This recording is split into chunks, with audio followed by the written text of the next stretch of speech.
Hola, muy buenas tardes a todos los todos los que nos acompañan hoy en esta edición de La Quincena, que vuelve a un formato 100% digital. Hasta hace un par de eventos habíamos tratado de combinar con todas las medidas de seguridad, con todos los cuidados, regresar a nuestro formato de las quincenas. Pero bueno, pues ante las últimas 2 semanas que las cosas se han venido complicando en cuestión de la pandemia, pues tuvimos que hacer un alto, una reflexión de volver a ocupar esos espacios digitales y además pues aprovechar este escenario pues para hablar de algo que nos ha preocupado desde el principio, desde nuestra primera quincena en este contexto que fue el 30 de marzo. Empezamos en esta edición de las quincenas digitales hablando de la gestión de la pandemia.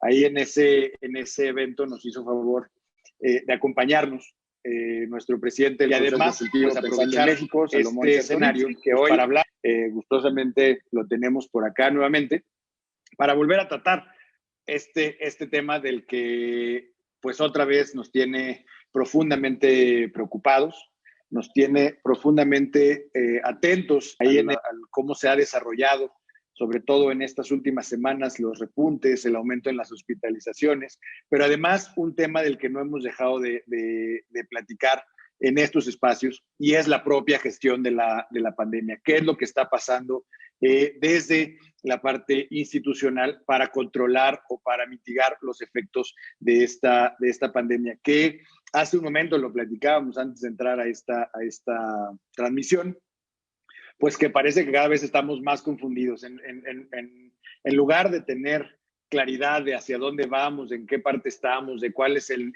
escenario que nos espera, creo que cada vez hay más dudas, cada vez la información es más confusa y creo que ha sido una de las pocas o de las muchas cosas que hemos observado, que el tema de la comunicación del gobierno no ha sido clara. Hoy vemos cada día las conferencias de la tarde que nos presentan un número de casos, que ya llegamos a los 900,000 casos confirmados, que tenemos ahora datos que nos hablan de otros 180,000 sospechosos sin muestra, que no sabemos qué tiene que ver o qué significa realmente que tengamos 181,000 casos de sospechosos sin muestra y luego tenemos otros 100,000 casos de sospechosos pero sin posibilidad de resultados y luego tenemos otros 60,000 de casos sospechosos pero con posibilidad de resultados y todo esto nos lleva a una lamentable cifra de más de 90,000 defunciones que tenemos actualmente a raíz de esta pandemia.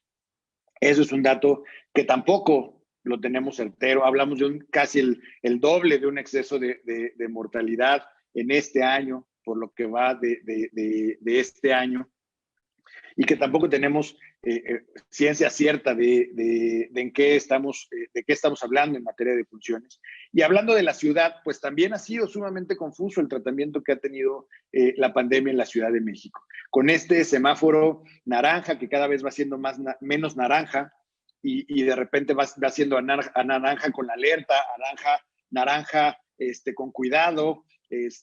La jefa de gobierno nos dice que este naranja no es el mismo del naranja que cuando empezamos, pero de todas maneras seguimos aumentando los casos, seguimos aumentando los contagios y siguen aumentando las defunciones. Cuando empezamos el 29 de junio, cuando pasamos el 29 de junio a semáforo naranja, la Ciudad de México tenía 47,000 casos confirmados y 6,500 defunciones más o menos. Hoy seguimos en semáforo naranja, pero con 155,000 casos y casi 15,000 defunciones. Entonces, pues algo no está funcionando en este tema de los semáforos, en ese tema de los colores, en ese tema de las alertas, porque no ha logrado controlar, no hemos acabado ya, hace unas semanas empezábamos a hablar de la segunda ola cuando no hemos acabado ni siquiera nosotros la primera, no tenemos claridad dónde vamos a empezar a bajar esta curva. Y por eso nos da muchísimo gusto tener aquí hoy a dos grandes expertos en la materia que además se han dedicado estos meses a estudiarla, a analizarla, a meterse a los números, a meterse a las investigaciones y que todas sus críticas, todos sus posicionamientos son sustentados en evidencia, en ciencia, en los resultados que se están teniendo, en los números que tenemos a la disposición, y eso ha sido un gran valor durante todos estos meses. Creo que el trabajo de la doctora Lauriane Jiménez Faibi ha sido fundamental. A los que la hemos seguido durante todos estos meses, pues ha sido de las luces que tenemos en el camino, de verdad, que nos pueden explicar un poco más allá de estos números que yo les decía. Ya, como les comentaba, ya Salomón Chertorivsky, que nuestro presidente del Consejo Consultivo Pensando en México, que también se ha dedicado a analizar, a estudiar, a meterse a fondo a este tema de la pandemia, y que hace unas semanas publicó, junto con otros exsecretarios de salud, un documento que me parece que es digno de análisis y de discusión, que es algo que tampoco han querido hacer, pero sobre la gestión en concreto de la pandemia en México. Entonces, por eso es importante para nosotros tener este espacio, hacer un alto y una reflexión de dónde estamos en el tema de la pandemia, de qué nos espera, de cuáles son las expectativas, y sobre todo, pues en este documento de la gestión de la pandemia, pues hablan de algunas posibles salidas, algunas posibles propuestas para mejorar esta gestión. Desde que ya nos los explicarán, pero hemos insistido desde el principio en el tema de las pruebas. La doctora Lauriane ha insistido muchísimo también, hemos discutido mucho en el tema de las pruebas, en el tema del cubrebocas, que ya me parece hoy hasta una discusión sin sentido que todavía tenemos que seguir dando, en el tema de la detección, en el tema del aislamiento, en el tema de seguimiento de los casos, en el tema propio de la atención del tema de salud, de cuál es el nivel de mortandad cuando entras a un hospital público, que también me parece que es sumamente preocupante. En fin, hay muchísimos temas que tratar en esta quincena. Yo le agradezco, como siempre, a todos nuestros compañeros de Movimiento Ciudadano que nos acompañan, por supuesto a nuestro secretario general, Jorge Álvarez Maínez, que siempre anda por acá en nuestros eventos, en nuestras quincenas. Tenemos a un gran abogado hoy, que ya lo veo por acá conectado, de Movimiento Ciudadano, Juan Manuel Ramírez, Joc, como lo conocemos, a una compañera también de nuestro movimiento, Daniela Castel. De Jóvenes en Movimiento tenemos a Carolina Galicia, y pues como siempre le doy muchísimo las gracias a Sofía Castro, nuestra presidenta del Consejo Consultivo de Mujeres de Movimiento Ciudadano, que también además hace posible todas estas quincenas. De verdad, yo le voy a dejar la conducción del evento a Sofía, como siempre, pero no quería dejar de dar esta introducción y de verdad este agradecimiento a los participantes, porque hoy creo que... Muchísimas gracias, de verdad. Gracias, Roy. Lo que queremos hacer ahorita es justo tener una conversación con Salomón y con la doctora Lauriane. Yo le dejaría el micrófono primero a ellos dos, y pues la primera pregunta que quisiéramos hacerles, y como para iniciar esta discusión, es preguntarles a considerar que en qué parte de la pandemia estamos, o sea, como para poner como un piso desde dónde partir en el mundo, en México, en la Ciudad de México, justo en este contexto. Entonces, les dejo la palabra. Salomón, ¿quisieras tú empezar? Con mucho gusto, y sobre todo quiero empezar porque para mí es un honor estar con la doctora Jiménez. Digo, es un honor estar siempre en la quincena. Ahora recordábamos que las quincenas empezaron, bueno, la primera quincena fue en la cantina La Tormenta, ahí en la colonia Guerrero, y pues bueno, pues nos hemos tenido que confinar y guardar. Extrañamos profundamente la cantina, los abrazos a las amigas, a los amigos, pero bueno, pues este distanciamiento físico no es distanciamiento social, porque cada 15 días Movimiento Ciudadano, Sofía, Royfit, Jorge, han logrado poner en marcha este proceso. Entonces, encantado de volver a ser panelista. Me siento hasta raro, porque siempre escucho las quincenas, pero pero bueno, encantadísimo, la verdad. Y hoy con la doctora Jiménez decía, es un honor porque lo decía Roifit en su introducción. La doctora Jiménez es una de las grandes científicas de este país y sale de la actividad científica a dar la cara y dar la batalla defendiendo los dichos con los hechos y la ciencia. Algo que ha pasado en muchos países del mundo en donde los gobiernos populistas han menospreciado al conocimiento y a la ciencia, pues han obligado a lo mejor de las mentes científicas de los países a salir a decir, cuidado, tenemos que hacerle caso a la ciencia. Y la doctora Jiménez ha sido puntal, junto con otras mexicanas y otros mexicanos, hombres y mujeres de ciencia, en saberse que es un momento en que el laboratorio no basta, que se necesita aprovechar las redes, los espacios noticiosos para dar a conocer que el conocimiento es importante en esta materia. Entonces, por ello, pues aprovecho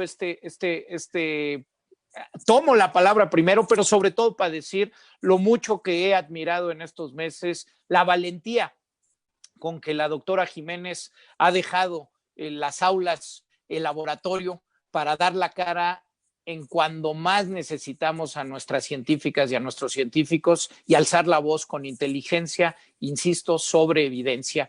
A ver, estamos en un momento crítico, porque si bien hay quien habla de que hay rebrotes, creo que hay que decirlo con toda puntualidad, rebrote es lo que está viviendo pues muchos países europeos, Alemania, Italia, España, el Reino Unido, en donde tuvieron olas importantes hacia abril, marzo, y después lograron con mucho esfuerzo controlar el número de contagios y el número de fallecimientos. España llegó a tener menos de 200 casos registrados al día. En Alemania prácticamente era una rareza ya tener casos. Sin embargo, con el desconfinamiento, con el regreso a la normalidad, con la bajada de guardia, hay que decirlo, sobre todo en esas poblaciones, en los grupos más jóvenes, pues empezó otra vez una nueva ola de contagios y hoy estamos viviendo una ola que incluso está por encima de la primera, con una característica particular. Hay mucho menos fallecimientos de los que se tuvieron en la primera oleada, pero no cabe duda que volvemos a vivir en estos países con el relajamiento de las medidas y el cuidado, pues una nueva ola de contagios, lo que nos indica que vamos a tener un virus, el SARS-CoV-2, que pues muy probablemente pues será un virus estacional.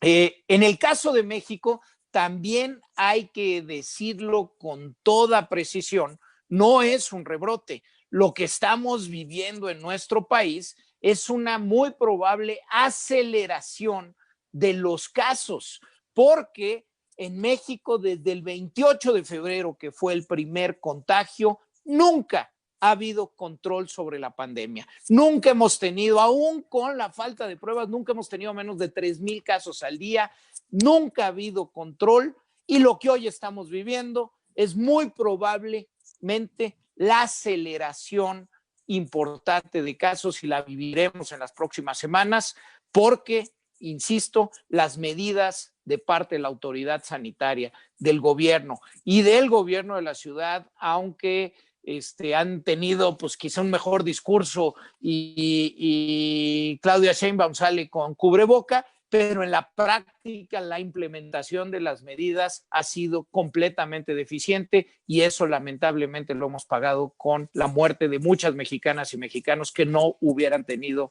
que fallecer.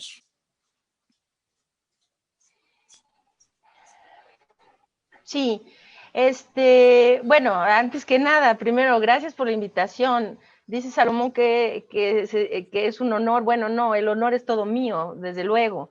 Estar aquí y compartir el foro contigo, Salomón, pues es un honor gigantesquísimo para mí realmente, ¿no? Muchas gracias y gracias por tus palabras, desde luego. A ver, el punto que toca Salomón es muy importante. pero hay algo, una discursiva de la cual nos tenemos que separar. De alguna manera se está manejando una discursiva falsa de que porque ya se avanzó cierto tiempo, que esto de alguna forma se va a componer con el tiempo. Cuando preguntan en qué parte estamos, como si, es decir, ya estaba predeterminado que esto va a durar un mes, 6 meses, 8 meses, un año. Esto no se cura con el tiempo. Esto es importante reconocerlo. Es decir, que no porque ya estemos cansados o porque hayan transcurrido 8 meses o si nos vamos a un año, esto no tiene una fecha definida. Esto se termina cuando las medidas necesarias para contener la propagación de los contagios en la comunidad se lleven a cabo. Entonces, ¿cuándo podemos decir en qué parte de la pandemia estamos?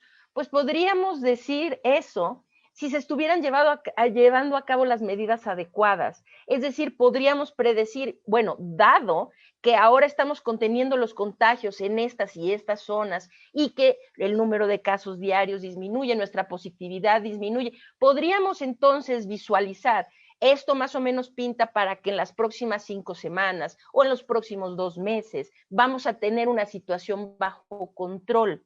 Pero mientras no se lleven a cabo las medidas necesarias para contener la dispersión de los contagios, si la pregunta es ¿en dónde estamos? Estamos en el mismo lugar que estábamos en febrero, marzo y abril. Estamos en medio de una pandemia que en nuestro país no ha sido controlada. Entonces, no es una cuestión de tiempo, es una cuestión de las acciones que se toman. Hay que esta discursiva es muy, muy negativa, es muy perjudicial al esfuerzo de contención, que se le haga creer a las personas que, bueno, ya tenemos mucho rato, como ya tenemos mucho rato, pues esto ya pronto se debe terminar. No, bueno, es que si no llega nunca, y esto podría ser, no estoy diciendo que será, podría ser que nunca llegara una vacuna. Es decir, esto también se ha politizado tanto. No se preocupen, la vacuna viene pronto. Esto es mentira. Las vacunas llevan mucho tiempo en diseñarse, desarrollarse, probarse, después producirse, después toda la reglamentación, distribuirse y que esto llegue a la gente de a pie, a los ciudadanos, a la población. Lleva mucho tiempo. Entonces, esto no va a ser diferente con COVID, desde luego. Ahora los esfuerzos se le está metiendo todo detrás de la producción de una vacuna, de la generación de una vacuna efectiva, dado, desde luego, que las condiciones de emergencia que estamos viviendo. Pero estar hablando de una vacuna está distrayendo la atención de lo que ahorita la vacuna, según el doctor Anthony Fauci, en las declaraciones que hizo el día de ayer, el doctor Anthony Fauci dice, nadie se haga la ilusión de que vamos a tener una vacuna y que va a poder haber un regreso a una cierta normalidad, como la entendimos pre-pandemia, antes de finales del año próximo, de 2021. Entonces, y creo que su estimación es bastante elocuente, ¿sí? Uno, no sabemos si va a venir la vacuna. 2, no sabemos cuándo vendrá. 3, no sabemos cuándo, porque, ojo, son dos cosas muy distintas. Tener una vacuna que tener vacunada a una población. Son dos cosas muy distintas y entre una y otra hay una distancia gigantesca. Entonces, lo que necesitamos es aprender a vivir con el virus, dejar la discursiva falsa, proporcionarle a la gente información que sea útil. Es decir, no necesitamos el discurso de no sé, apapachador a base de mentiras, en donde se le diga a la gente, no se preocupen, ya todo va bien y pronto viene una vacuna y vamos a seguir adelante, mientras se siguen sumando decenas de miles de muertos. No, lo que necesitamos es hablar con la verdad. A ver, esto no se va a ir ni controlar ni desaparecer hasta que no, claro, venga una cura efectiva o una vacuna. Pero también no necesitamos quedarnos cruzados de brazos esperando que ese día llegue, dejando simplemente morir a la población. En el ínter, en lo que viene la vacuna, dejemos tantito esa parte de la vacuna. Qué bueno tener esa esperanza, qué bueno que los científicos estén trabajando tan arduamente para conseguirlo. Ok, vendrá cuando venga, pero mientras no podemos cruzarnos de brazos y dejar que la gente siga muriendo. ¿Cómo hacemos eso? Primero, informando bien a la población. No sirve de nada de mentirle y tratar, es decir, se maneja algo que es, a mí me parece extraordinario que alguien crea que esto puede ser positivo, con tal de decir, vamos a evitar el pánico. Aquí el problema no es el pánico. Es decir, ¿qué pánico? Pues ya estamos todos asustados, ¿sí? Aquí el problema es la displicencia, ¿sí? Es decir, no sé si hay niños conectados, voy a decir. Ándale, el valemadrismo, digamos. Ese es el problema. Es decir, cuando dicen, no, yo ya me cansé, yo quiero que abran los antros, yo quiero ir al gym, yo quiero ir al... A ver, sí, todos estamos cansados, sí, efectivamente, pero necesitamos, seguir presionando a nuestras autoridades, al gobierno, para que tomen las acciones necesarias, para controlar este problema y no estar con el discurso demagógico de no se preocupen, ya pronto va a pasar y en diciembre vamos a tener una vacuna, que sabemos que no es cierto. 2, hacer que la población se involucre en esto, porque tiene que ser algo de la mano con la población, pero no vamos a poder hacer que la población realmente se sume al esfuerzo de contención adecuadamente mientras se le siga mintiendo y mientras no se le dé la información que requiere para cuidarse, para prevenir el contagio. Esta es la información que la gente necesita. ¿Qué hace? A ver, tengo un familiar, ¿en dónde han visto que existe una información como, por ejemplo, oiga, mucha gente está cuidando pacientes de COVID en su casa, familiares en su casa? A ver, ¿alguien sabe qué hacer? ¿Hay una información al respecto? ¿Cómo se cuida un paciente COVID en casa? Es decir, si ya tengo un paciente COVID en casa, ¿esto es una sentencia de muerte para el resto de la familia? Alguien contésteme esa pregunta. Yo creo que mucha gente tiene ese tipo de dudas que deben ser claras y decirle, no, a ver, no se preocupen tampoco así, ¿no? Hay que hacer las cosas como debe ser, empoderar a las personas, empoderarlas a través de la información, a través de las herramientas para tomar acción y cuidarse. Esto es lo que falta, sí. ¿Quieres que así lo dialoguemos, Sofía? Sí. Bueno, me parece importantísimo lo que dice Laurien y déjenme subrayar sobre lo que ella comenta. Lo primero, uno de los grandes problemas que hemos tenido es este falso triunfalismo. Ya domamos la curva, ya controlamos la pandemia, ya vimos la luz, ya va a venir la vacuna y con ello lo único que se hace es que se relajen las medidas. Y eso no es no es un buen coadyuvante para una situación en donde todas las alertas tienen que estar prendidas, porque cada día que pasa se siguen muriendo mexicanas y mexicanos y en ese falso triunfalismo, insisto, se baja la guardia. Segundo, esto que comenta Laurien, la doctora Jiménez, es muy importante en términos de la expectativa que debemos de generar con la vacuna. Es decir, hay que reconocer el esfuerzo médico-científico en el mundo. Nunca tan rápido se había tenido la posibilidad de desarrollar varias vacunas.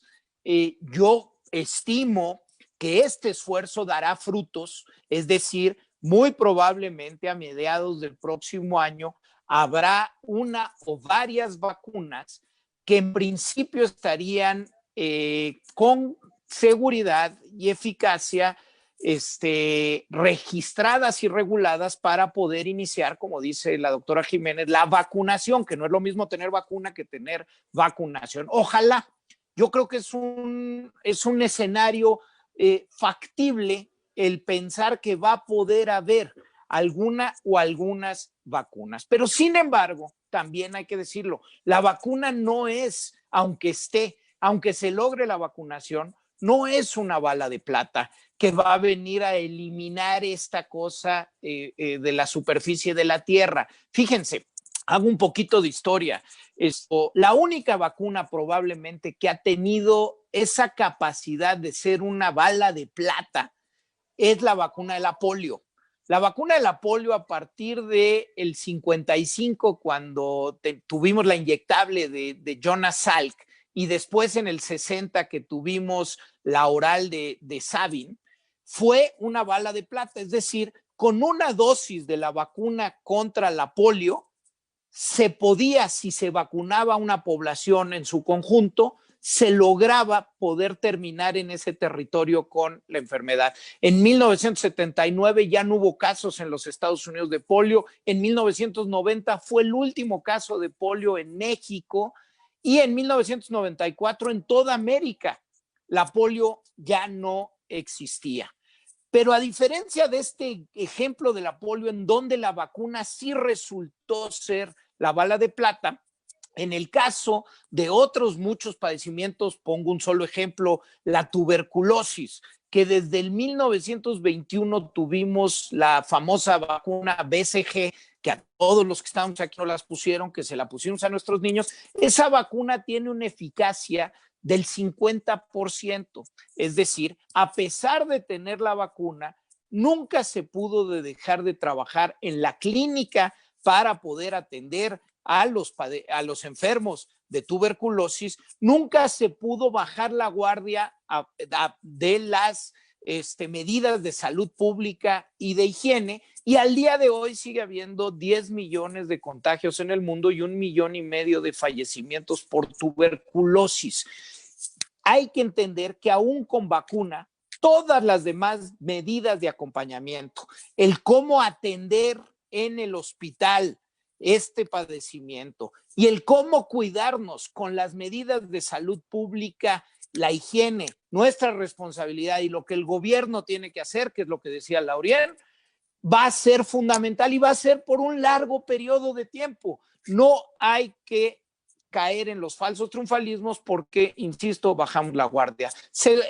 Otro punto que me parece relevante poner sobre la mesa, que lo decía Laurien, que sí es diferente, porque decía la doctora Jiménez, bueno, hoy nada es diferente porque el gobierno no ha hecho nada diferente para que la cosa sea, pero yo ahí nada más hago un paréntesis. Lo que es diferente hoy es que tenemos más información de la que teníamos en diciembre y en enero. Es decir, el avance, no solo médico-científico, el avance de las prácticas de política sanitaria de otros países tendrían que ser las medidas para corregir la ruta. Si no se aprende sobre lo que hay en la ciencia y los avances y lo que se ha hecho en otros lados, pues entonces somos unos necios, o el gobierno federal son unos necios. Y hay que decirlo con todas sus letras. Solo pongo un ejemplo de lo que estoy diciendo. Al principio de esta pandemia, se pensaba que la forma de transmisión más importante era a través de las gotículas, estas gotículas, las que escupimos y que son más grandecitas, y entonces que caen a una distancia corta, y entonces decíamos, pues no estar a esa distancia corta y no tocar donde haya podido caer las gotículas para no tocarnos los ojos, nariz y boca. Bueno, muy pronto supimos que la forma más eficiente de transmisión del virus era los aerosoles, era por la vía aérea. Y fíjense nada más, y con esto termino.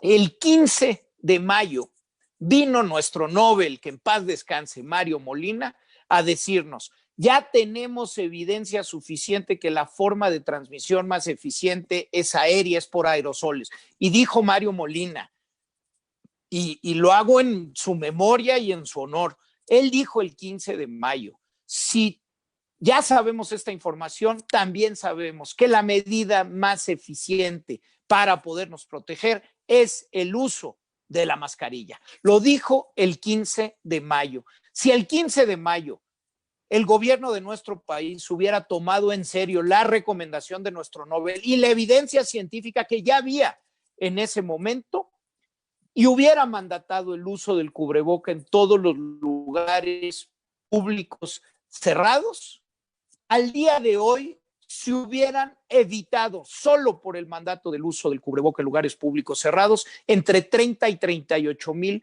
fallecimientos. De esa magnitud es la que estamos hablando, con la irresponsabilidad de no corregir cuando ya ha habido información que nos debería de llevar a cambiar la ruta.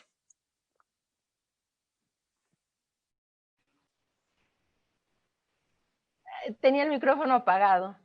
Esa es la frase más frecuente de toda la pandemia, ¿verdad? Tienes el micrófono apagado.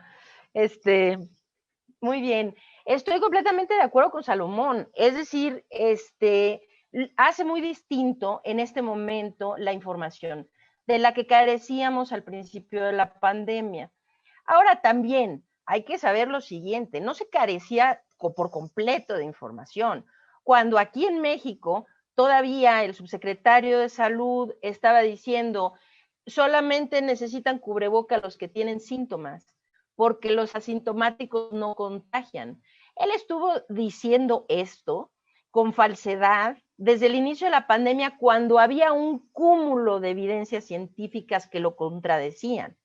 Entonces, si el señor es científico, pues lo mínimo que se puede esperar de él es que se ponga al día con la literatura científica, particularmente cuando estamos en una situación tan complicada, ¿verdad?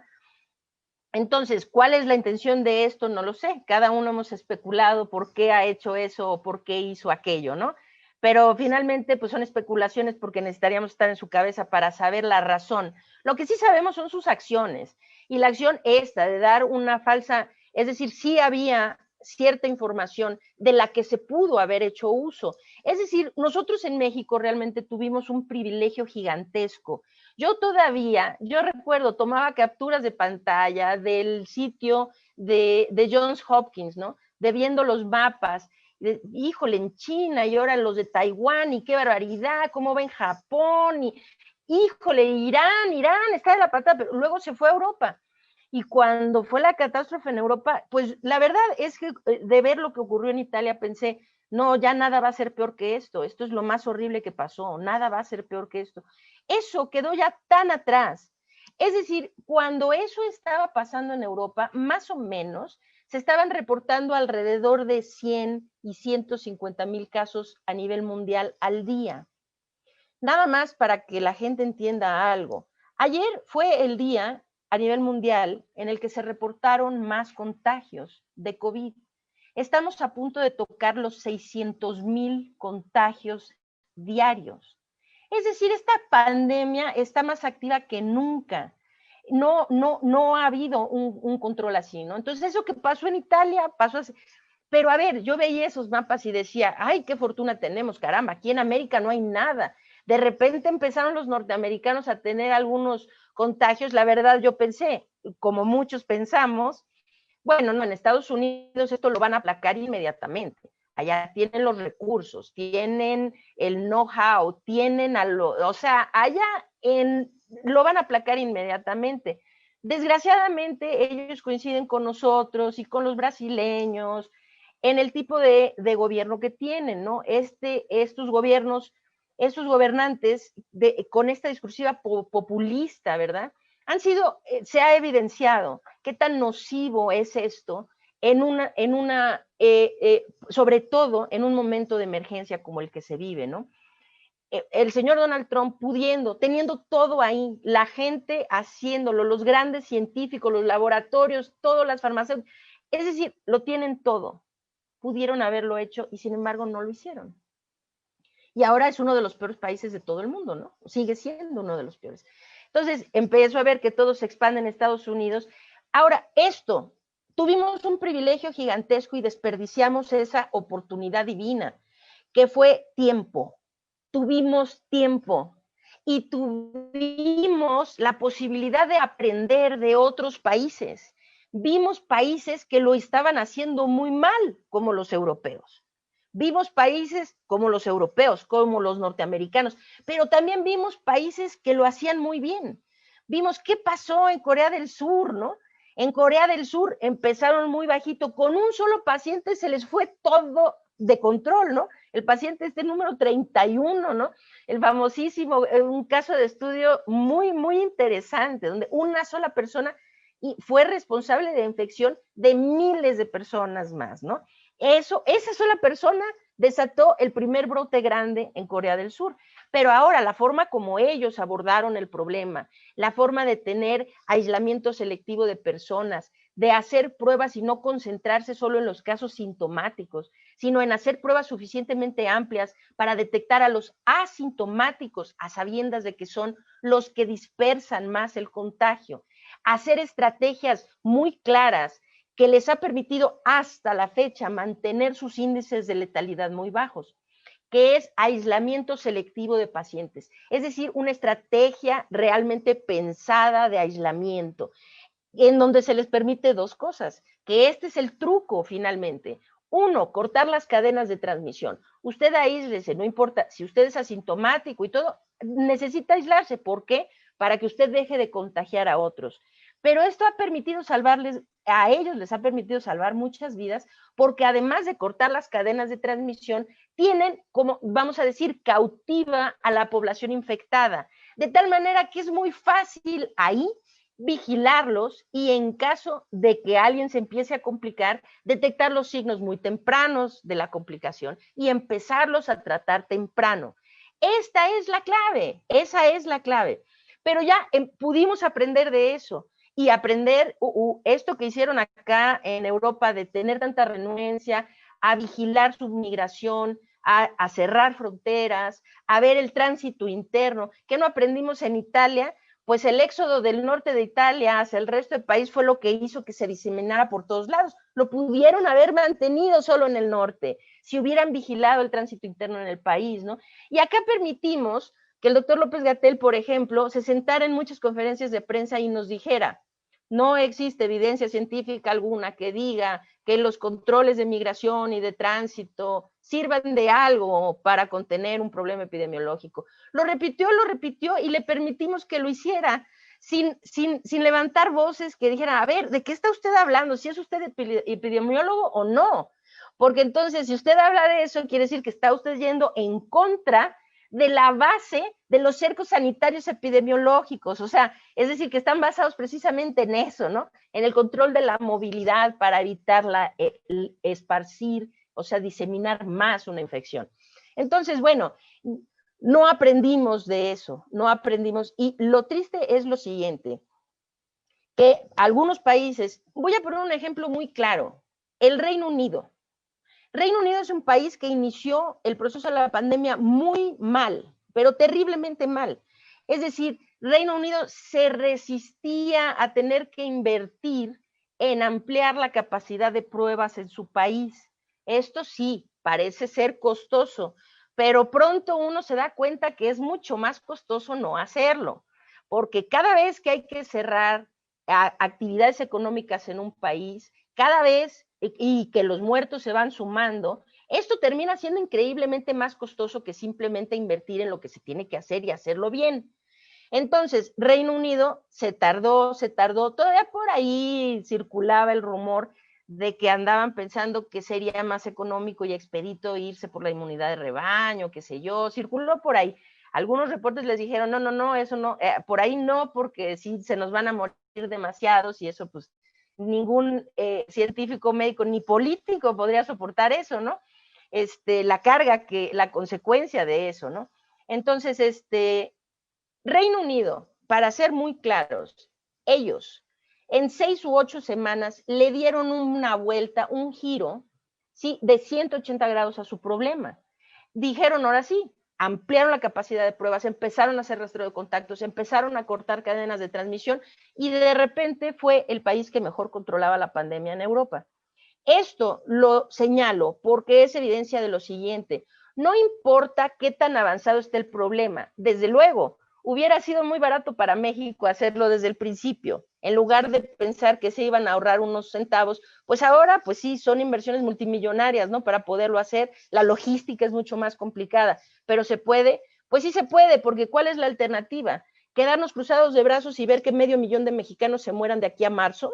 pues esa no es alternativa. O bueno, no sé si alguien la piense como alternativa, pero para mí es impensable, ¿no?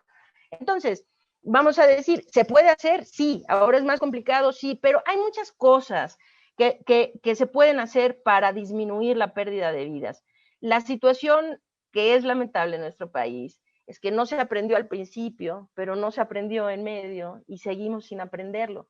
En Europa hay un rebrote, sí, pero nuevamente volvemos a la discursiva falsa. Aquí se dice, pues sí, en Europa ya hay un rebrote, ¿qué podemos esperar? Como si esto fuera inevitable. O sea, no, pues sí, los europeos ya tienen un rebrote, quiere decir que acá ya viene también, ¿no? Ya viene el repunte. A ver, espérenme tantito.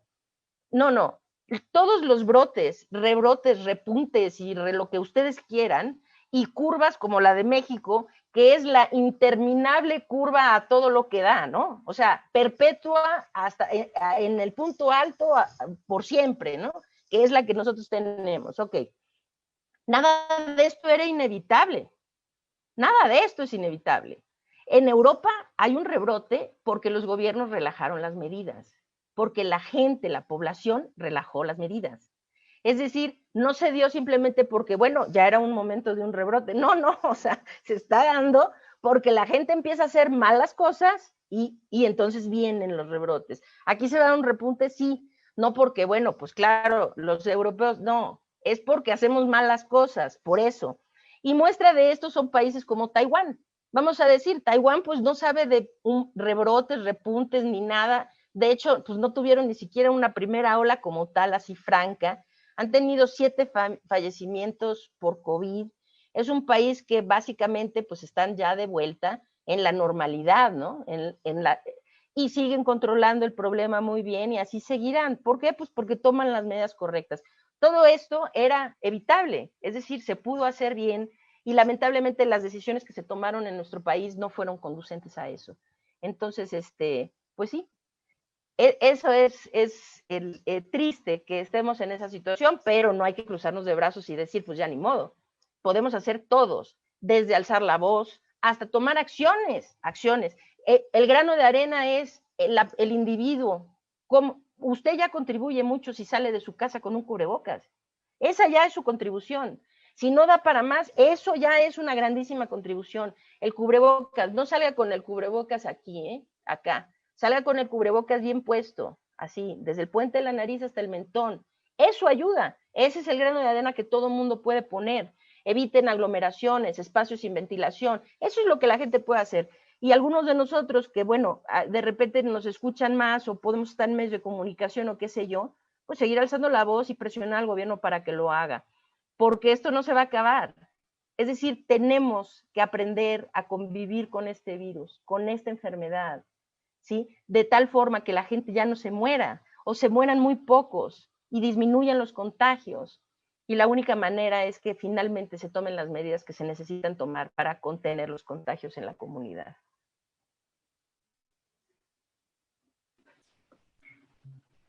Gracias, doctora. Gracias, Salomón. Y justo como dicen, quisiera solo preguntarles en específico, Salomón, ustedes han presentado junto con otros secretarios y secretarios de salud un documento en donde se ofrece un cuadro con datos públicos disponibles para reconocer pues, el avance de esta gestión y hacen como unos señalamientos puntuales, sí, Roy, de qué es lo que quisieran, o sea, de qué es lo que proponen. ¿Nos podrías platicar un poquito más de este documento también?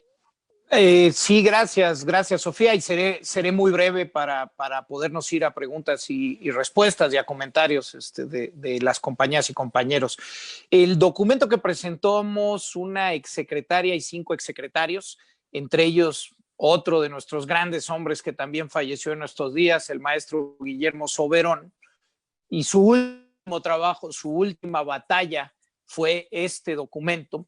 Lo que hace es un análisis de lo que el gobierno de esta gestión ante la pandemia. Segundo, analiza, como decía Laurien, que es necesario, analiza las mejores prácticas, casi una tercera parte del documento se va a revisar qué han hecho y les ha salido bien a otros países, como ella misma lo decía, pues Corea no es un milagro, ¿no? Corea trabajó. Corea le fue muy mal en 2015 con el MERS, con otro coronavirus, y aprendieron y tuvieron y gestionaron capacidades para poder hacer muchísimas pruebas y para poder hacer búsqueda y rastreo de los contagios y que la gente estuviera preparada para saber qué tendría que hacer. Entonces, una tercera parte es revisar lo que se hizo en otros países. Y la última parte del documento fue hacer propuestas muy concretas, 14 puntualitas, que no son fórmulas mágicas como algún chistosito decía, que son las medidas que el mundo al que le ha ido bien han seguido, las que ofrece la Organización Mundial de la Salud, la que ofrece el Centro de Control de Enfermedades de los Estados Unidos, la que la evidencia médica científica ha puesto en las revistas más prestigiadas. Y no voy sobre todas, Sofía, para no aburrir, pero diría un par de ellas.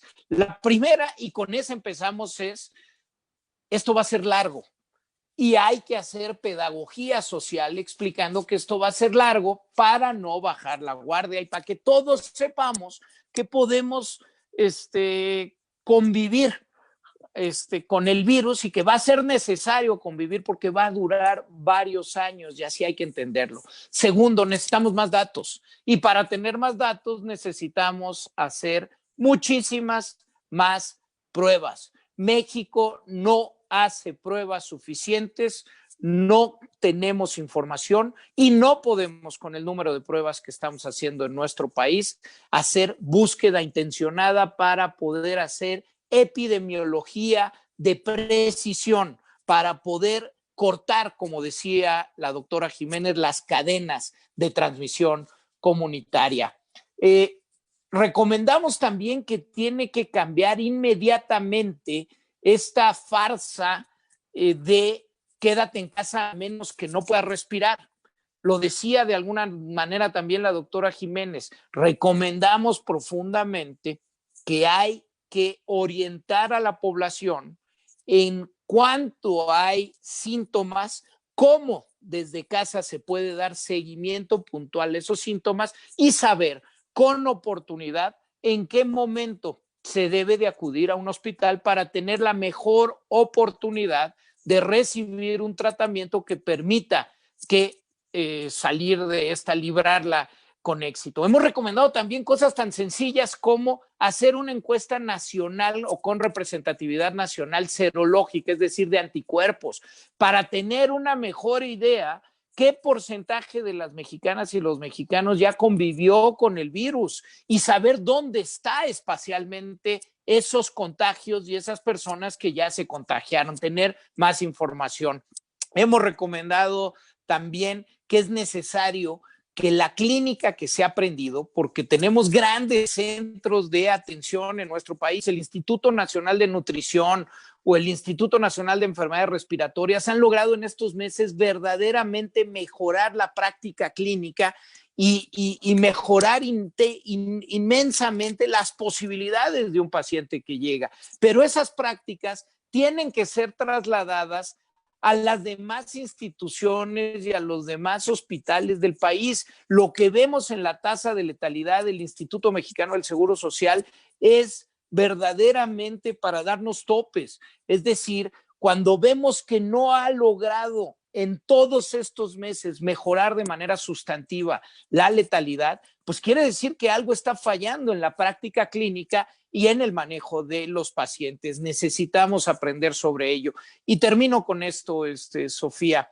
Sugerimos desde el 9 de septiembre que preparamos el documento que había que ser muy cuidadosos con una posible sindemia, es decir, con la temporada invernal no solo vienen las enfermedades respiratorias, sino viene también la influenza estacional. Este año ya tenemos casos registrados de personas que han convivido con ambas infecciones al mismo tiempo, con COVID-19 y con influenza H1N1. Para evitar esto, sugeríamos que se tendría que hacer una gran campaña para adelantar la campaña de vacunación de la influenza estacional. Normalmente la campaña es de octubre hasta marzo y se vacuna a mayores de 60 años, a menores de 5 años y mayores de 6 meses, a mujeres embarazadas y personas que tenemos alguna comorbilidad. Este año sugeríamos que se terminara con la vacunación de esas más o menos 30 a 36 millones de mexicanas y mexicanos antes de que terminara diciembre para poder afrontar, insisto, la temporada invernal con muchas mejores posibilidades. Pues ni esa recomendación nos siguieron. Ahí están las 14. Están a disposición de todos ustedes. Lástima que ya pasaron más de mes y medio y el gobierno federal sigue sin corregir el rumbo. Sí, gracias. Aquí quisiera hacer un comentario sobre lo que acaba de decir Salomón, que es importantísimo, realmente importantísimo, independientemente de qué es lo que haga o deje de hacer el gobierno. Es decir, desde luego, no hay que dejar de presionar para que se haga lo correcto, porque están muchas vidas en juego. Es decir, ya se han muerto más de 90,000 personas en cifras oficiales. El último reporte de exceso de mortalidad, las autoridades están, que era para el 29 al 29 de septiembre, estaban hablando de más de 139,000, más las 11,000 y fracción que se han sumado desde el 29 de septiembre. Bueno, o sea, estamos alrededor de 150,000 muertes, ¿no? Esto es trágico, dramático, terrible, hay que seguir alzando la voz para que el gobierno haga lo que tiene que hacer. Pero a ver, aquí hay algo muy, muy, muy importante. Y esta es la causa de tantas muertes en nuestro país. Esto es una de las principales causas, porque las directrices que han venido de las autoridades han sido equivocadas. Tuvieron que haberse corregido desde que supimos que atender COVID de forma temprana es el camino para salvar la mayor cantidad de vidas. Ese es el camino. Al principio de la pandemia se hablaba mucho de la preocupación de que todos los países tuvieran suficientes ventiladores, y era una histeria porque quién tiene ventiladores y hay que tener más ventiladores y qué sé yo. Sí, es cierto, hay que tener suficientes ventiladores para atender a la gente que los necesite, pero la realidad es esta: COVID-19 no se resuelve con medicina crítica. La medicina crítica, es decir, una cama de terapia intensiva y un ventilador, no ofrecen vida, ofrecen medicina terminal, es decir, un último recurso para tratar de darle una fracción de esperanza de vida a una persona. Pero mientras se quiera manejar todo con medicina crítica, seguiremos teniendo una proporción elevadísima de personas que mueran. La forma de salvar vidas es, uno, previniendo el contagio. Cada contagiado es un potencial enfermo. Cada enfermo es un potencial hospitalizado. Y cada hospitalizado es un potencial muerto. Esa es la realidad. Entonces, la forma más sencilla es evitando los contagios, previniendo los contagios. ¿De qué otra manera salvamos vidas? Salvamos vidas detectando temprano y tratando temprano la enfermedad. Esto viene a colación de lo que mencionaba hace rato Salomón, que es la gran diferencia es que ahora tenemos más información, y en este sentido es extraordinario que tengamos suficiente información sobre la enfermedad para saber que COVID-19 no es una enfermedad respiratoria, es una enfermedad que se transmite por vía respiratoria, es cierto, pero es una enfermedad microvascular protrombótica inflamatoria. ¿Qué quiere decir esto? Que es una enfermedad vamos a decir, en los vasos sanguíneos, que propicia la formación de coágulos y que se desarrollen procesos inflamatorios que llevan a problemas en diferentes órganos. Las personas que padecen COVID-19 no solamente tienen afecciones respiratorias, tienen afecciones cerebrales, renales, hepáticas, cardíacas y de muchos tipos. Ahora, claro, El pulmón es muy sensible a esto, son trombos, microcoágulos, vamos a decir, que se forman, que corren por el torrente sanguíneo, donde van y se alojan, ahí se empiezan a acumular. Donde se acumulan, impiden la circulación sanguínea. Donde se impide la circulación sanguínea, ese tejido comienza a morir. Es decir, se necrosa, se le llama necrosis tisular. Ok, y esto trae procesos inflamatorios que se vuelven sistémicos y esto lleva a la gente a morir. De ahí que muchas personas que han tenido COVID grave después tienen secuelas, como por ejemplo, permanecen durante meses con un estado, se sienten confundidos, de repente desorientados, este cansancio crónico. Estas son secuelas neurológicas, personas que han tenido problemas ahora de movilidad después de COVID. Esto lo reconocemos ahora como algo que le denominamos COVID largo, que son las secuelas que tiene una persona después de haber padecido COVID grave. Ahora, lo que es muy importante aquí es esto, que debido a que ya sabemos que COVID finalmente es un problema de coágulos y de inflamación. Esto quiere decir que controlando, y claro, de oxigenación, ¿no? Controlando una persona de forma muy temprana la coagulación, la inflamación y manteniendo su oxigenación en un nivel normal, ¿no? Durante la infección, entonces podemos evitar las hospitalizaciones, pero no porque cuidemos esa variable de queremos camas vacías para decir que tenemos éxito, aunque la gente se esté muriendo, ¿no? No, queremos camas vacías porque la gente no las requiera, porque podemos atender a la gente temprano. Esta es la forma de salvar la mayor cantidad de vidas de COVID, la atención temprana. Y para tener atención temprana, primero hay que informarle a la población.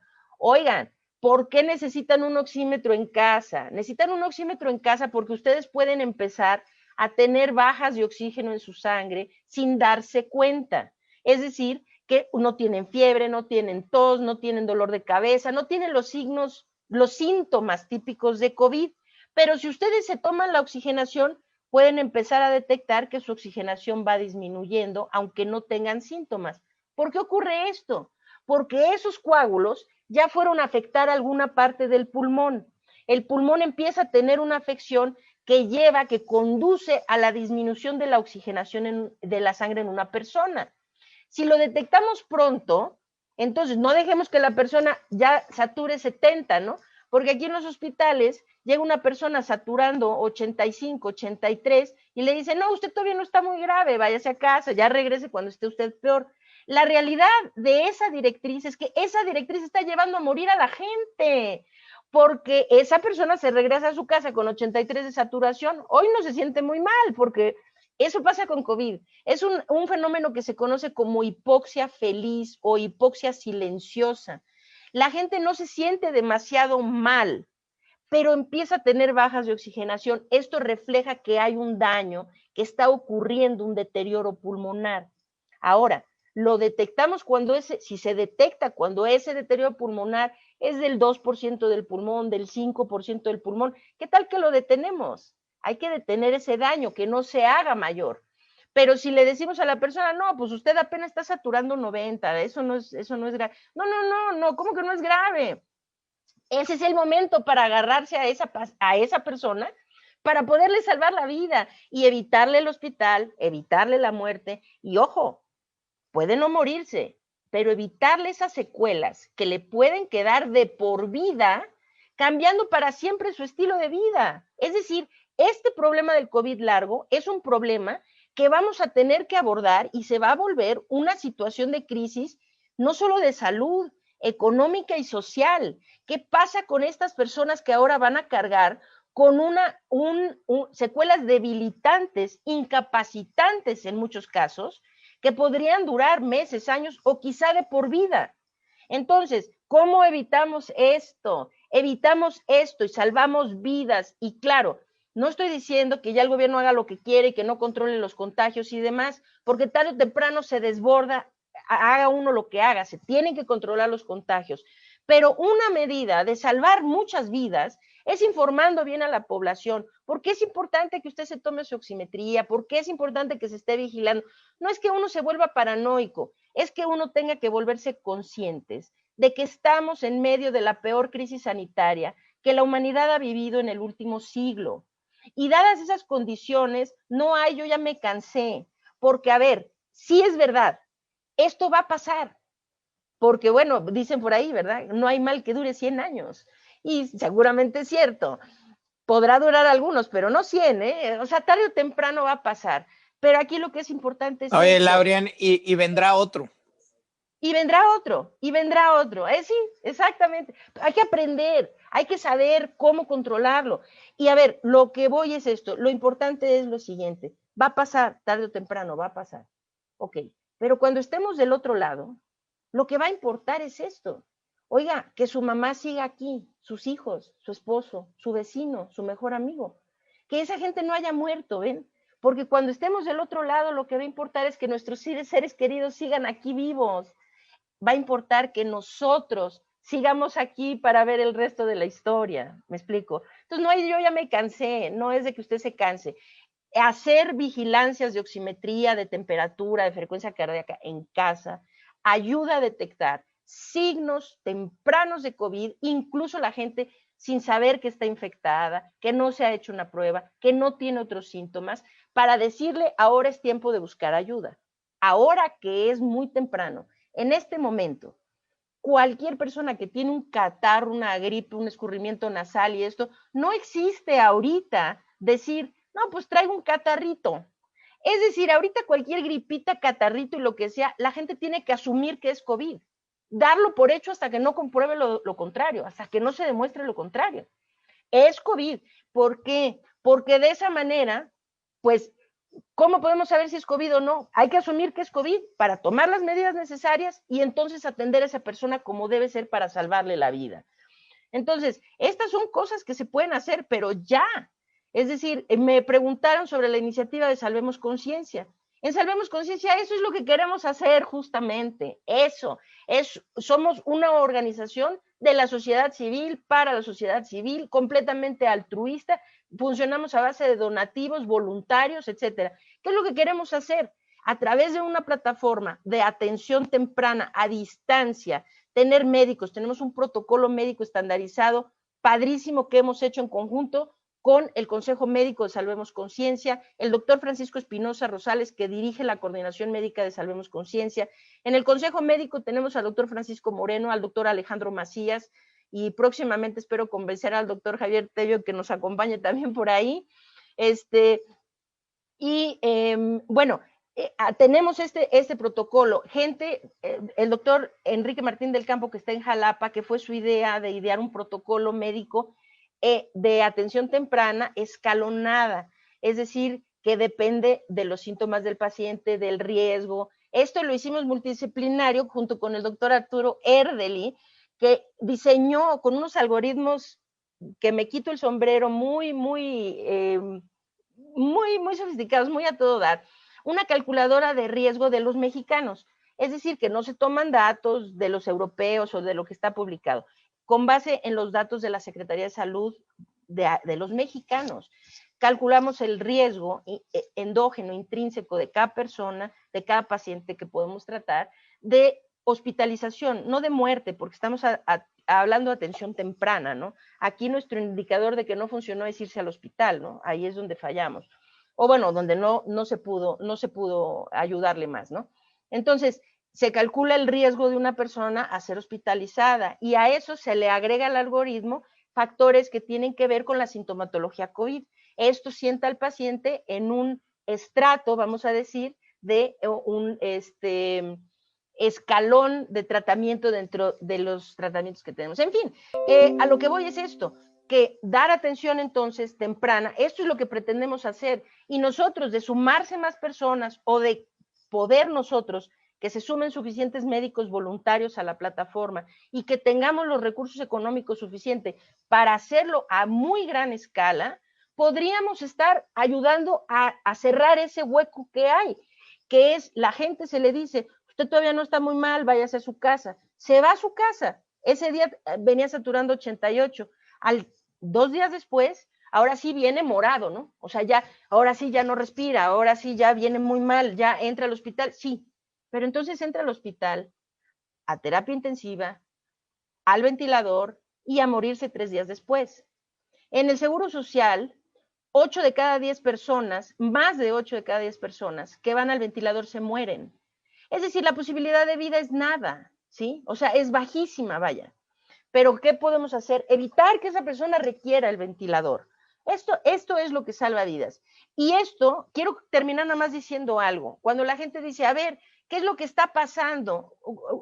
Alguien en una entrevista hoy en la mañana me preguntó, doctora, ¿es cierto que el virus que está ahorita en Europa es menos virulento que el que nos pegó al principio de la pandemia? Dije, no, pues ¿quién dijo eso, no? Dijo, no, porque nos señalan que en Europa los contagios suben y las muertes no van paralelas a la curva de contagios.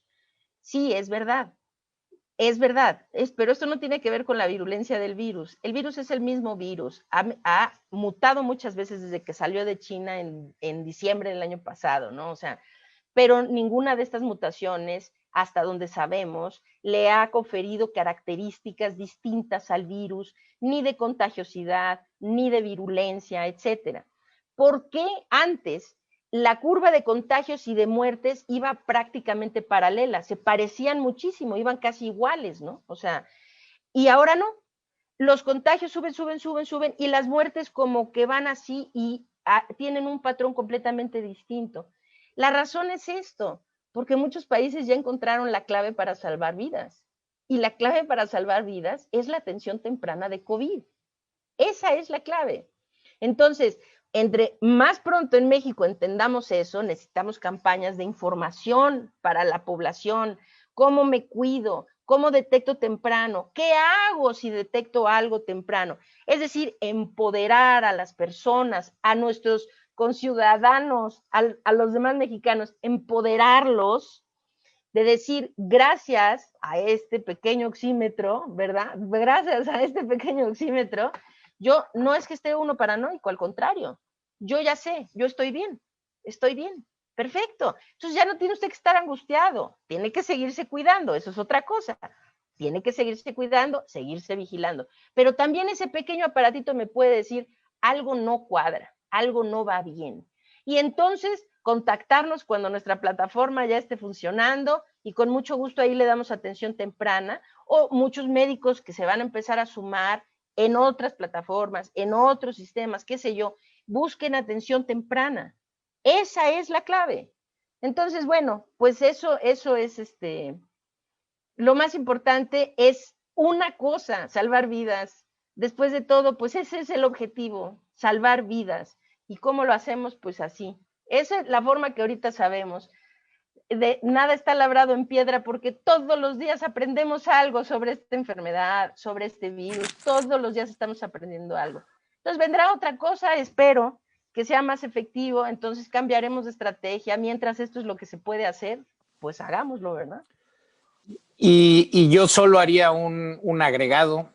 Y tenemos que ser conscientes que estos 8 meses de pandemia han retrasado la atención o han dejado fuera de atención muchos otros padecimientos en nuestro país. Derivado de el no ir a hospitales, la transformación o reconversión de hospitales y el miedo a salir a la consulta que nos tocaría de manera tradicional, hemos dejado de hacer cosas para cuidar nuestra salud. Insisto, el sistema de salud tiene que recuperar, algunas no será posible, pero son más de 400,000 cirugías que en estos 8 meses se dejaron de realizar.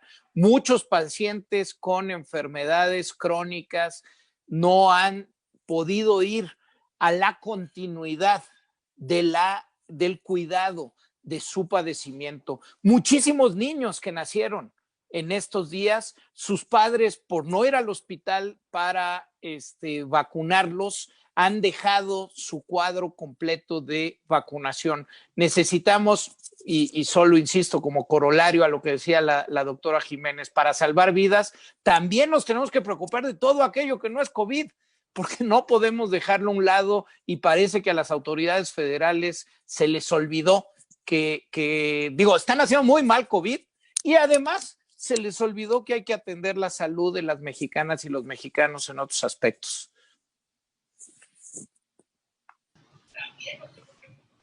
Gracias a los dos. Quisiera abrir, hay algunas personas acá que quisieran intervenir. Creo que Roy pidió la palabra. Roy. Sí, gracias. Yo quería hacer algunas preguntas, pero la verdad es que todas las han venido contestando con estas exposiciones y que me ha parecido de verdad una charla estupenda porque nos vuelve a colocar en el centro de donde estamos ahorita en la pandemia. Todos tenemos una responsabilidad, como lo han dicho bien aquí, y tenemos que combatir, creo que lo que nos toca, y ese es un término, digamos, hasta científico, el valemadrismo, porque en eso estamos hoy. Relajamos las medidas porque ya, como dijo, ya nos cansamos, pero no nos podemos cansar cuando tenemos este gran reto enfrente. Y tampoco la única justificación puede ser, pues es que tenemos que volver a reactivar la economía.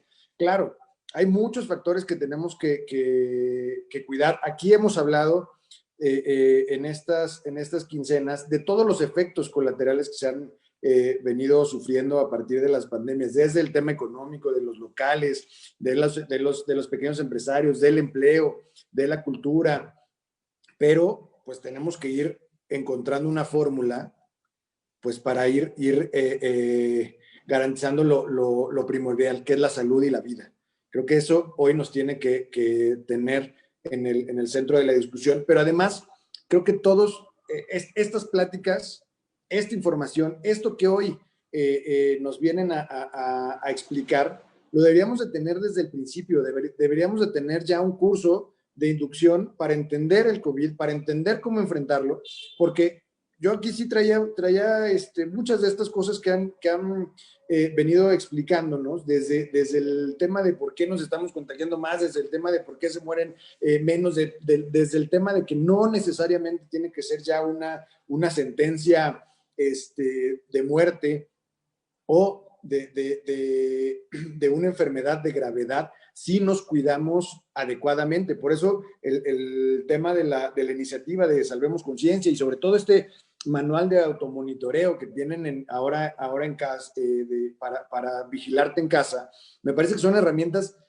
que deberíamos de tener todos para saber, primero, pues que si tienes algún contacto, si tuviste algún contacto con alguien que ya tiene la enfermedad, pues saber que te tienes que aislar, que te tienes que cuidar, que no puedes decir, bueno, pues si no tengo síntomas no pasa nada, ¿no? O sea, que tenemos que actuar con responsabilidad, que tenemos que hacernos una prueba y a partir de eso, pues que tenemos una alternativa por delante para salvar nuestra vida, para tener mejores posibilidades de que nos vaya mejor con esta enfermedad, porque tampoco podemos caer en el falso dilema de que, pues, como esto va a seguir durante mucho tiempo, pues al final todos nos vamos a tener que enfermar.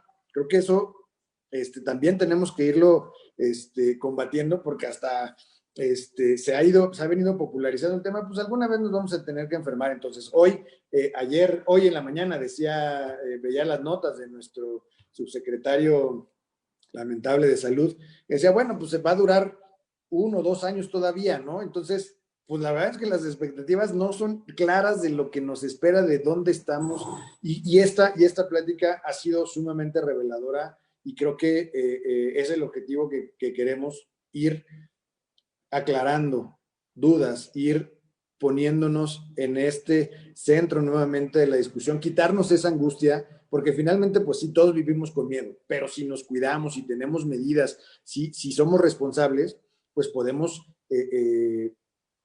tener muchas mayores probabilidades de que no nos enfermemos. No todos nos tenemos que enfermar, eso es falso. Y la verdad, en esta iniciativa de Salvemos Conciencia, pues nosotros lo que nos toca doctora Jiménez, pues es contribuir en todo lo que podamos, de verdad. Me parece que es una excelente iniciativa que vamos a seguir promoviendo y que vamos a seguir impulsando, y de verdad lo que podamos contribuir para que estos esfuerzos que han hecho ustedes y toda la gama de especialistas que nos comentaste que están participando, que también son luces en este universo que nos han empezado a dar desde el principio claridad.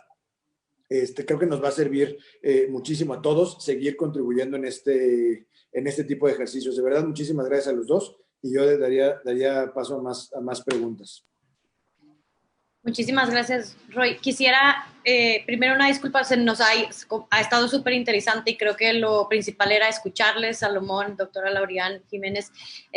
Abrimos una intervención más porque quisiéramos que se conclusiones de su parte y también contestar a esta otra pregunta, y ya para poder cerrar este panel. Juan Manuel, creo que tú querías hacer una pregunta. Sí, hola. Antes que nada, agradecerles. La verdad ha sido un gran placer escucharles. Siempre es un honor escuchar a Salomón, y ahora escuchar a la doctora Jiménez. Ha estado muy interesante esta charla. Un poco abonando a lo que decía Roy, y que ya pues ustedes han ido explicando muy bien a lo largo de esta charla. Hemos visto que pues, el subsecretario ha sido muy enredada siempre sus explicaciones. Las conferencias están llenas de inexactitudes, de cosas que son imprecisas y que yo creo que terminan por abonar a esta cosa de la desinformación.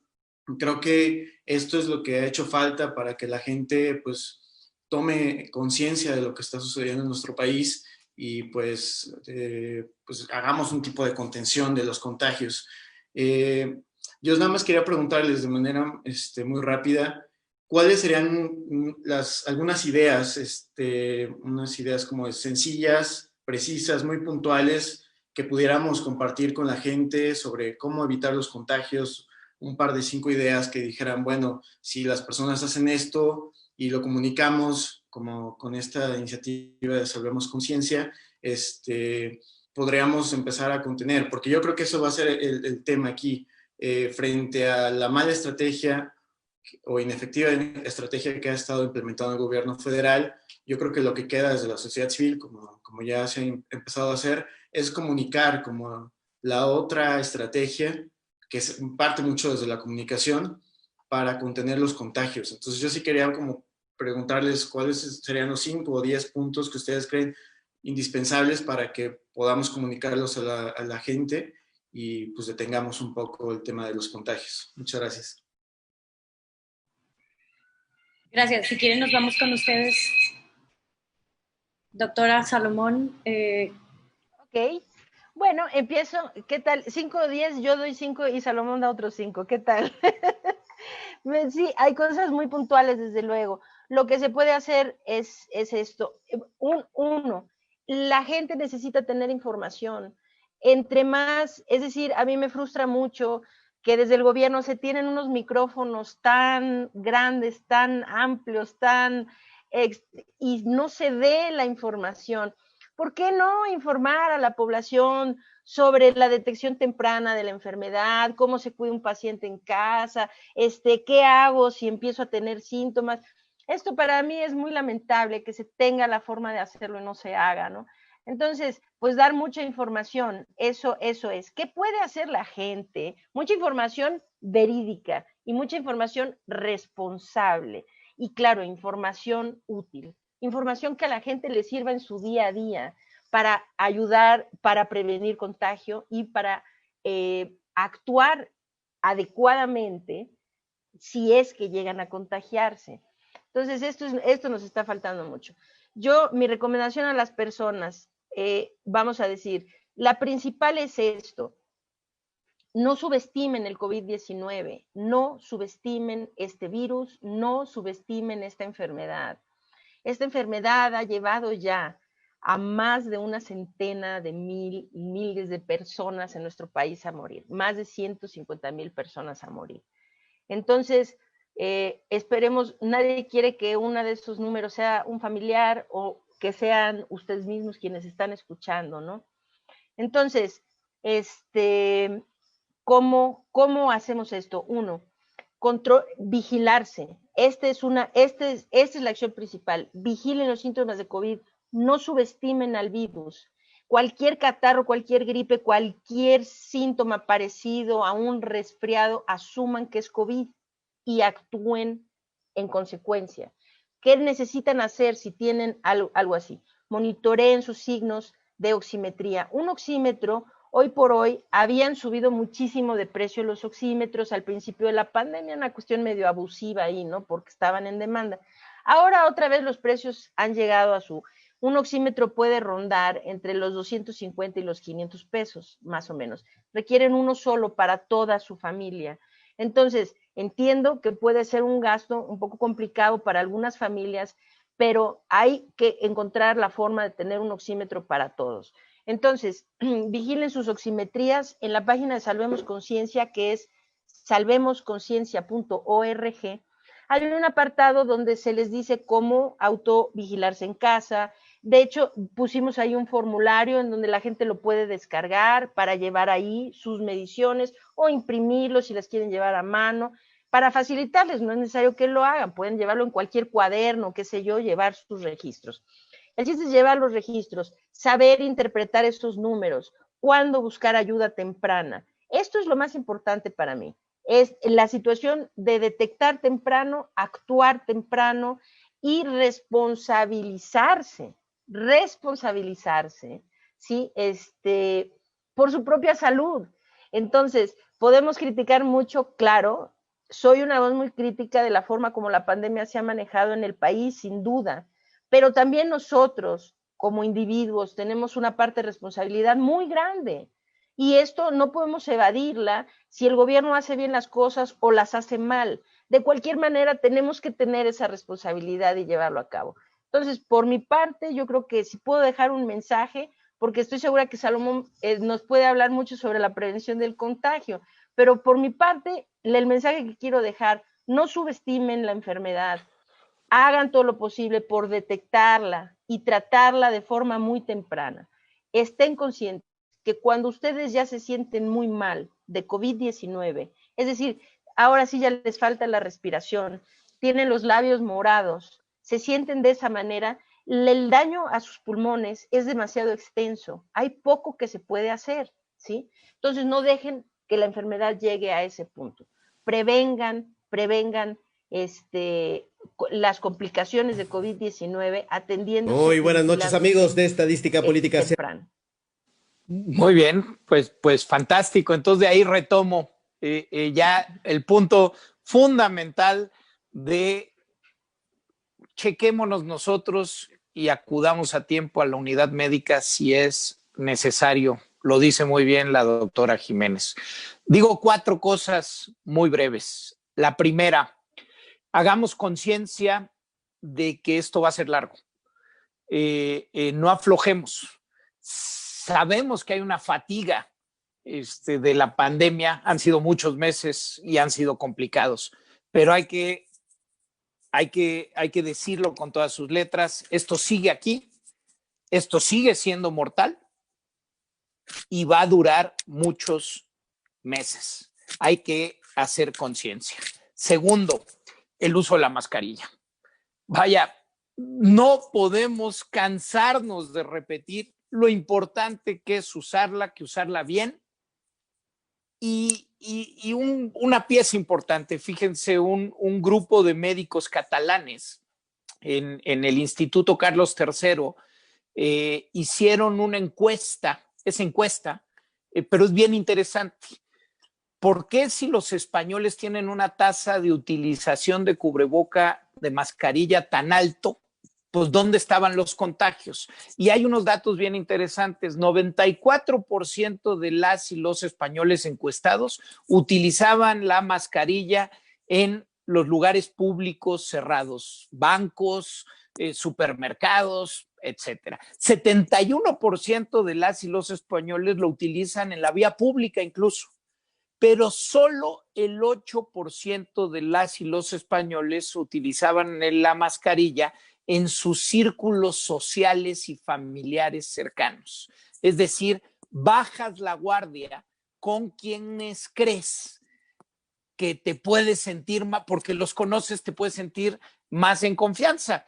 Y pues no, no sabes a veces tus amigos con quienes estuvieron, no sabes el primo o el vecino, a quién contactaron, y por ello el uso de la mascarilla es una pieza fundamental en todo lugar cerrado. Todo lugar cerrado, esto incluye cuando estemos con grupos de gente que aunque los conozcamos, no por eso los aseguro, señores senadores, señoras senadores, senadoras, hagan caso, no se quiten la mascarilla. Es fundamental ventilar los espacios. Tercero, viene la temporada de invierno, viene el frío, ahí va el tío Salo.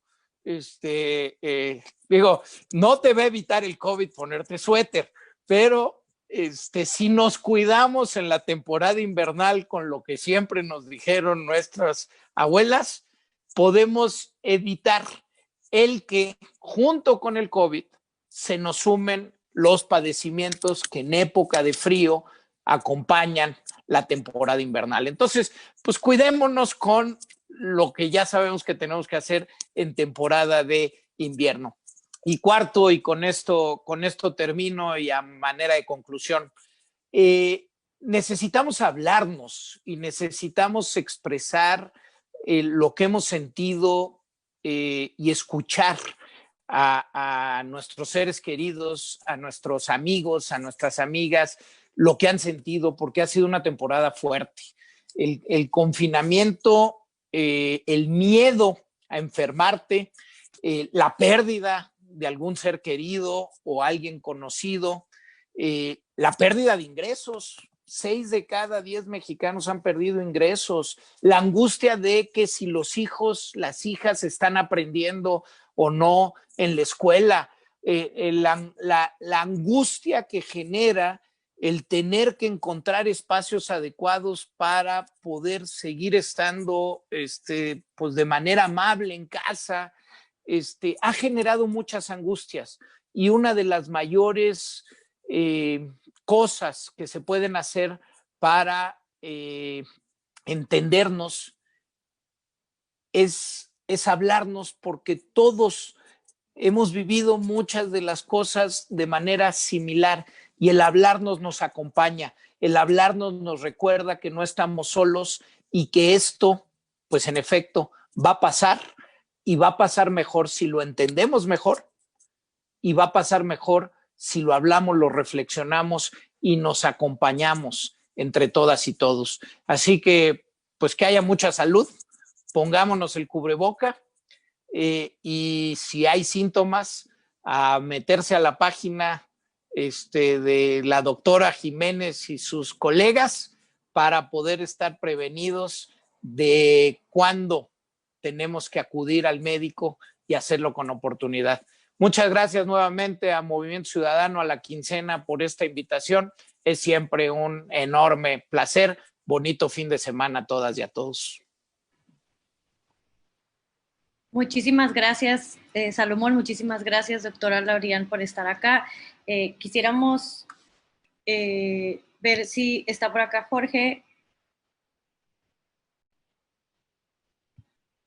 que estaba teniendo problemas de conexión. Pero bueno, entonces nos despedimos así. Roy, ¿quisieras dar la despedida? Sí, muchísimas gracias. De verdad, de nueva cuenta, a la doctora Jiménez, a nuestro presidente del Consejo Consultivo, a Salomón Chertorivsky, por esta charla, que de verdad ha sido muy, muy enriquecedora. Yo me voy muy, muy contento de haber tenido este espacio para platicar. De verdad ha sido genial escucharlos, y sobre todo, pues tener claridad, que era la pregunta inicial que hacía Sofía: ¿en dónde estamos? ¿No? Creo que eso nos debe interesar mucho a todos, y de verdad vamos a hacer un gran, gran esfuerzo por replicar esta esta charla, porque creo que entre más información tengamos, mejor vamos a estar preparados para seguir combatiendo esta pandemia. El gobierno, sí es cierto, tiene una gran responsabilidad, tiene la enorme carga de la responsabilidad en este tema, pero si no lo está haciendo, pues nosotros los ciudadanos, las organizaciones, tenemos que también hacer nuestro trabajo y apoyar en esta causa, en la que estamos involucrados todos. Ahora sí, de esta nadie se salva, ¿no? Nadie se salva y tenemos que entrarle todos. De verdad, muchísimas gracias y esperemos que podamos seguir platicando, porque además hay muchos otros temas, como ya lo comentaron aquí, que podríamos seguir analizando. Yo siempre en esos espacios pues es inevitable hablar de un contexto nacional, pero siempre me los quiero cargar a todos al contexto de la ciudad, analizar el tema de ciudad. Entonces esperemos que en la próxima podamos ir platicando también de los temas de ciudad más a fondo. De verdad, muchísimas gracias a todos los que se conectaron y espero que pronto podamos volver a regresar a los formatos de la quincena como los teníamos acostumbrados. De verdad, muchísimas gracias.